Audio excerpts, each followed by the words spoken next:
I never thought I'd be the person writing a post like this, but here I am, sitting in my car outside the pediatrician's office while my toddler naps in the back, wondering if I'm really the villain in someone else's story.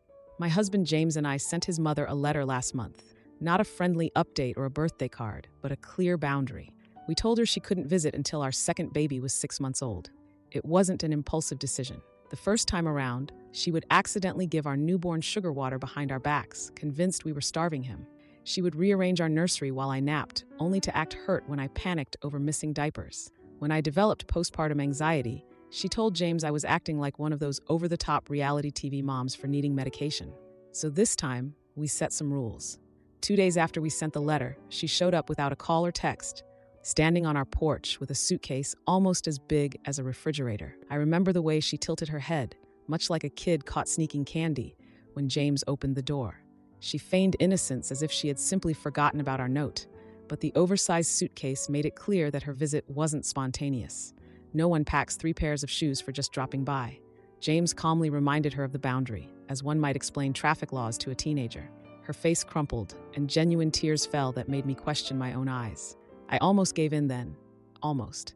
But an hour later, when I went to grab a glass of water, I found her in our bathroom, rummaging through my medication cabinet. My postpartum pills, which had always been untouched during this pregnancy, were being handled as she clicked the bottles and muttered the labels under her breath. I asked her to leave, keeping my tone polite and composed. She turned slowly, as if she had been waiting for that moment, and threatened in a low, ominous tone that I would regret turning him against her. James escorted her out while I stood there shaking, pressed against the linen closet. Later that night, we discovered a note. While James was packing the diaper bag for our next OB appointment, he found a folded piece of stationery. As he opened it, the familiar rose-scented perfume, the same scent she'd worn since the 90s, filled the air. The note ominously warned that I would eventually beg for her help once the new baby arrived, and it needed no signature. The next morning, we changed the locks, yet I couldn't shake the feeling as I kept glancing at my phone, half expecting her to call with some explanation. She never did. Guilt has a strange way of creeping in, even when you know you're right. That weekend, as my sister came over and found me scrubbing baseboards at 2 a.m., she reminded me that my own mother had been contacted by my mother-in-law after a previous incident. Apparently, while I was overwhelmed by postpartum hormones, my MIL had convinced my mother that I was too unstable to be alone with the baby. As a result, Mom stayed away for months, worried she might only add to my stress, though I had simply assumed she didn't care. 3 days after we changed the locks, James's brother called. He kept reminding us that she had a certain way about her and suggested that I just apologize to keep the peace.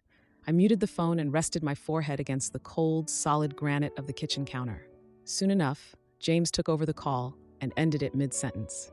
At that moment, his hands were steady, though they later began to shake when he drafted the cease and desist letter.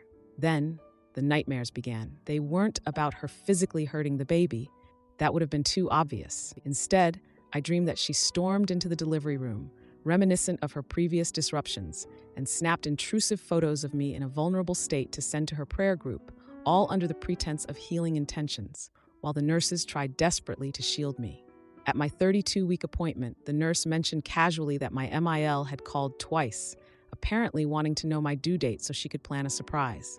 James confronted her, and she ended up crying, claiming that I was paranoid and insisting that her only intention had been to knit a blanket, a classic move of accusing someone of being unreasonable while offering a handmade gift. A week later, a stuffed bear arrived. Our toddler found it on the porch, and although it looked innocent at first, when he squeezed it, a recording of his grandmother's voice played in a way that implied she was responsible for keeping us apart. He cried for an hour, his sobs deep and shuddering. James tossed the bear in the dumpster, but I retrieved it and hid it in the garage, maybe as evidence, or perhaps just proof that I wasn't imagining things. That morning brought an even worse delivery, a baby blanket, pristine and soft, identical to the one she had accidentally donated to Goodwill during my first postpartum breakdown. I had torn the house apart searching for that blanket since it was the only thing that soothed my colicky son. During that earlier debacle, she had patted my hand and remarked that I would drive myself mad obsessing over trivial things. Now, with James in the shower and the sound of running water in the background, I sit here staring at the blanket. I can't help but wonder if we're the cruel ones. What if she was just lonely, and by setting these boundaries, we're inadvertently stealing our kid's grandmother away with a few harsh words? When I touched the blanket's edge, an exact shade of mint green that I absolutely despise, My fingers go cold. I don't know what happens next. All I know is that the locks have been changed. Our lawyer's number is now on speed dial, and my hands still tremble. Maybe that's answer enough. Now for the first update. 3 weeks. That's how long it's been since we changed the locks. 3 weeks of jumping at every car that slows near our house, of checking the baby monitor twice before bed, of James pacing the hallway at 3 a.m. with his phone clenched in his fist like a weapon. I keep waiting for the adrenaline to fade, but it's settled into my bones now. A low, constant hum. The texts started on a Tuesday night.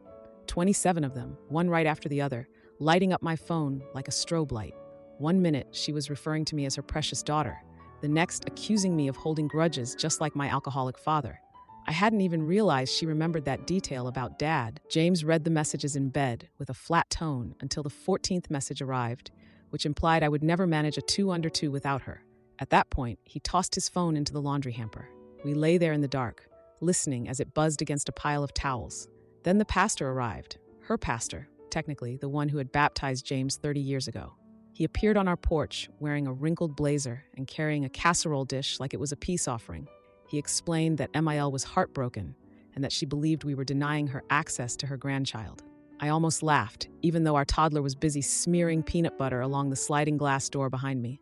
James stepped outside and gently closed the door, and I watched through the window as he spoke too quietly for me to catch his words. The pastor left without the casserole. I didn't cry when the lawn care crew stopped coming. They had been here every Thursday for 3 years. But when James asked why they had texted Mael about our new security cameras, the foreman just shrugged. Apparently, according to him, MIL had claimed to be our aunt and was worried about our safety. It turned out she had been collecting her Venmo payments for months. We canceled the service and installed motion lights instead, the kind that click on with a harsh, industrial snap. My mom called the day the sympathy card arrived. Her voice cracked as she asked if I had lost the baby. Miel had sent her a Hallmark poem about grief with a handwritten note suggesting that both grandmothers were suffering in silence. I had to explain twice that the pregnancy was fine, and that's when Mom admitted Miel had been messaging her for weeks, saying I was in a bad place and that she hadn't wanted to upset me by asking. I hung up and threw my prenatal vitamins across the kitchen. 2 capsules landed in the dog's water bowl, dissolving slowly. There was also a Craigslist ad that was almost clever. It offered free baby items with the claim of moving abroad, complete with our address, photos of a pack-and-play we didn't even own, and listed under James's old college email. Strangers started showing up at dinner time, confused and pushy. One man pounded on the door for 10 minutes, insisting that we honor the no-holds policy. James stood in the foyer, holding our fire poker while I called the police. The officer who took our report recognized MIL's name and mentioned that she had filed 6 false noise complaints against her last neighbor, with a judge eventually barring her from the street. At a family barbecue, James's aunt pulled me aside near the potato salad. She confided that MIL had been telling people I was weaponizing postpartum depression and using it as a way to control James. In the process, the bowl of chips slipped from my hands and scattered all over the deck. Later, I found James in the garage, sitting in his idling car and staring at a text from his brother that said MIL had done the same to Kayla and that I should have been warned. I started journaling, not the kind filled with cute notes about the baby's first kick, but detailed entries with timestamps, screenshots, and quotes saved in my notes app. My therapist said it was evidence, while my nightmares treated it like a eulogy. The OB parking lot was supposed to be a safe place. We had switched clinics after the series of due date calls, but MIL still found us, waiting by my car with a Pyrex dish of lukewarm tuna casserole. She claimed it was for the nurses as she clutched it to her chest like something precious. James stepped between us, his car keys jangling, and MIL left without another word. Later, we discovered that she had convinced a receptionist to share my new hospital paperwork, even crossing out James's number and scribbling in her own as the emergency contact. When a CPS worker rang the doorbell, I initially thought she was just another one of the Craigslist visitors. But she had a badge, a clipboard, and began asking about my mental health history. I answered her questions on the porch, backlit by those harsh security lights, while James took our toddler inside. After finishing her inquiries, the investigator closed her folder and informed me that the case was dismissed, though she suggested we might want to get a Ring camera. I didn't break down until I was in the shower, hot water pounding my shoulders, shampoo stinging my eyes, that sickening click of the investigator's pen echoing in my mind. Later, James found me curled up on the bath mat, shivering in a towel. Without saying a word, he handed me his hoodie and began blow-drying my hair, much like he had after our early dates. We are not okay, but we are together. The cameras remain up, the journal grows thicker by the day, and our lawyer insists that the paper trail matters. Sometimes, when the baby kicks, I press my hand to the spot and murmur that we are ready, though I'm not sure if that's truly the case. 3 weeks in, and the dread is still there, but so are we. Now for the second update. 2 months. That's how long it's been since the CPS visit. 2 months filled with legal letters, intercepted flower arrangements, and a newborn who still startles at the sound of the coffee grinder. I wish I could say we found some rhythm, but the truth is, we're just better at dodging shrapnel now. She discovered the birth before we did. My water broke 3 weeks early, and by the time we reached the hospital, security was already escorting her out of the lobby. Later, James explained that she had been circling around like a vulture, clutching a gift bag with enough ribbon to choke an elephant. The nurses kept checking our door, as if she might appear in the sterile, white hallway. When a bouquet arrived, roses the color of raw salmon, with a card that offered forgiveness for keeping her from her grandchild, James didn't even react. He took it right to the dumpster, still in his scrubs. The first night home was even worse. 19 calls came in between midnight and 4 a.m., each one another cut to the fragile piece we'd managed to piece together. The next morning, James changed his number. He explained in a matter-of-fact way that it was just digits, yet I noticed his thumb lingering over his old contact list, labeled family. 2 days later, our pediatrician called. Someone had filed an anonymous complaint about neglect, dirty diapers piling up, missed feedings, and other things that sound absurd until you're so sleep-deprived that you wonder if you really forgot to burp the baby. The doctor recognized the handwriting on the form and reassured me that they were not concerned, even though I spent that evening scrubbing bottle nipples with an old toothbrush, convinced the state would be back soon. The doula quit the following week. At first, she had offered vague excuses about scheduling conflicts, but when James pressed a little, she confessed that my mother had been texting her outrageous stories claiming I had thrown a blender at a lactation consultant, even though I'd never even owned one. We found a new doula, a no-nonsense woman with a tattoo of the Virgin Mary on her forearm, yet I caught myself over-explaining every sigh the baby made. My voice was too bright, too eager to prove I wasn't the monster in those family fables. The day after that, James's cousin showed up unannounced, her car idling in our driveway as if she were ready to bolt. She handed me an envelope containing $500 in cash, along with a screenshot of my mother's offer that essentially said to just take a few pictures and not let anyone know. The cousin's hands trembled as she apologized, explaining that my mother insisted I was unstable and would hurt the baby if no one was watching. I felt a surge of anger, but all I could think about was how that money could have paid for a week's worth of groceries. Choosing the lawyer had been my idea. James resisted at first, not out of disloyalty, but out of something even sadder, as if accepting help made the situation all too real. However, when he learned about the neighbor from 2012 who had moved states to escape my mother's constant concerned citizen calls, he signed the retainer without reading it. Our kitchen table soon turned into a war room, with subpoenas piled next to pacifiers and legal pads lying next to burp cloths. Preschool pickup used to be my quiet time. 20 minutes of NPR and lemonade in a travel mug. Now they check my ID every time, ever since my mother showed up claiming I'd given her permission. The director later explained that she had argued with the teachers, insisting the toddler was hers by blood. When I asked my son about it later, he showed me a crayon drawing from his backpack, a frowning stick figure labeled with what looked like a grandmother, yelling at a smaller figure meant to be a mom. The teacher had dismissed it as a cartoon, but I saw something far more unsettling.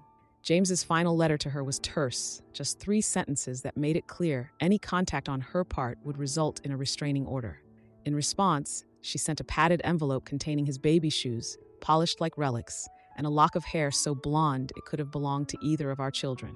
He left it unopened on the porch for an entire day, almost as if it might combust. Later that night, I found him in the nursery, staring at our sleeping daughter while murmuring that he didn't recall the hair saving any of his teeth.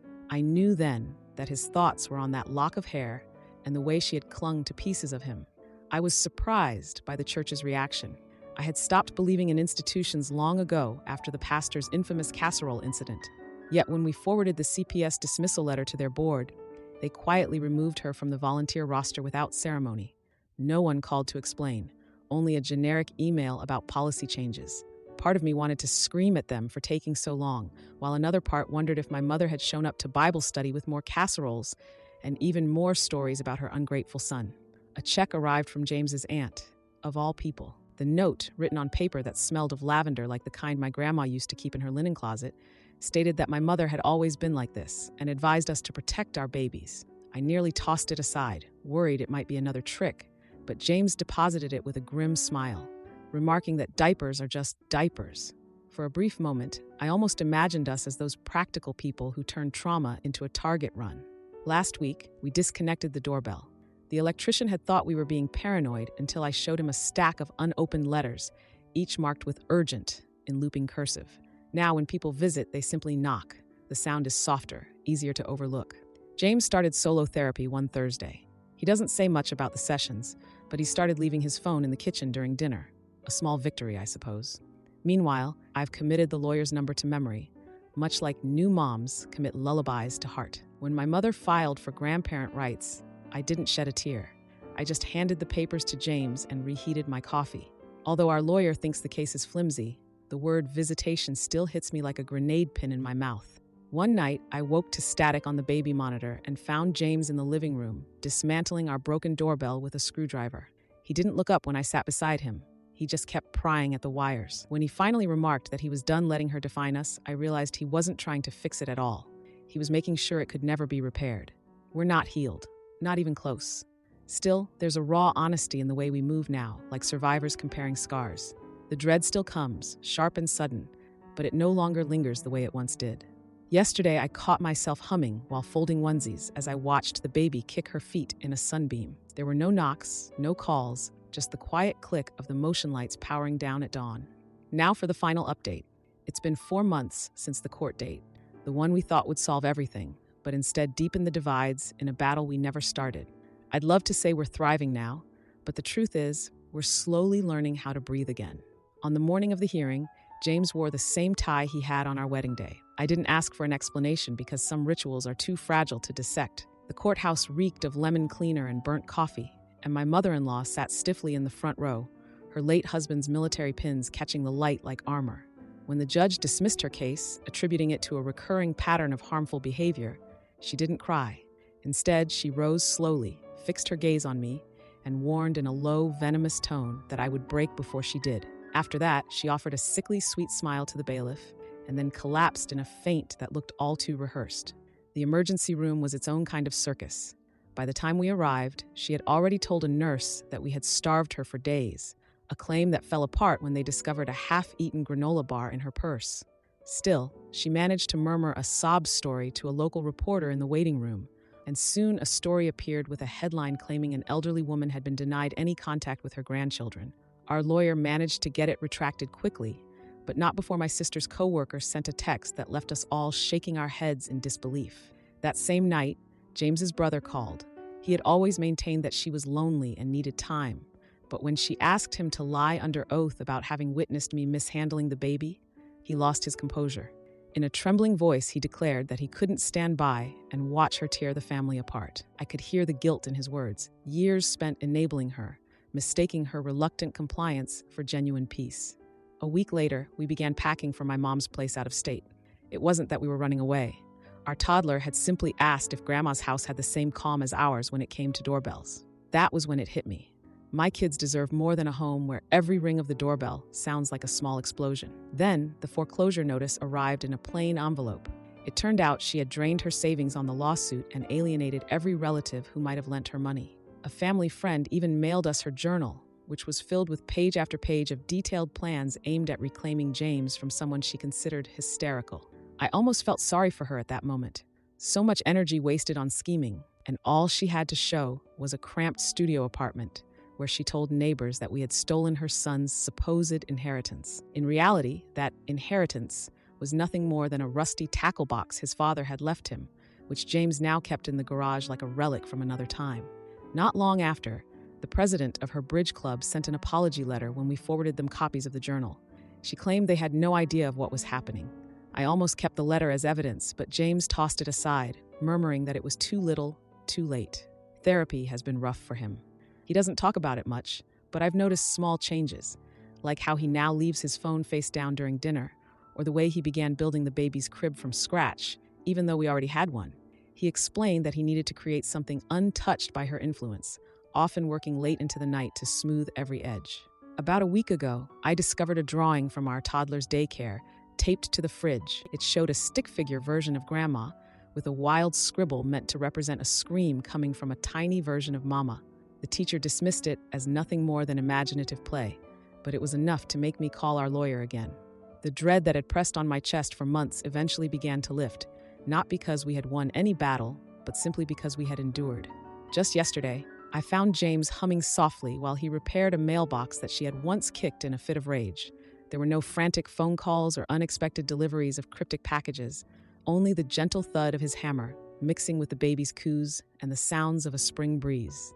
We never reconnected the doorbell.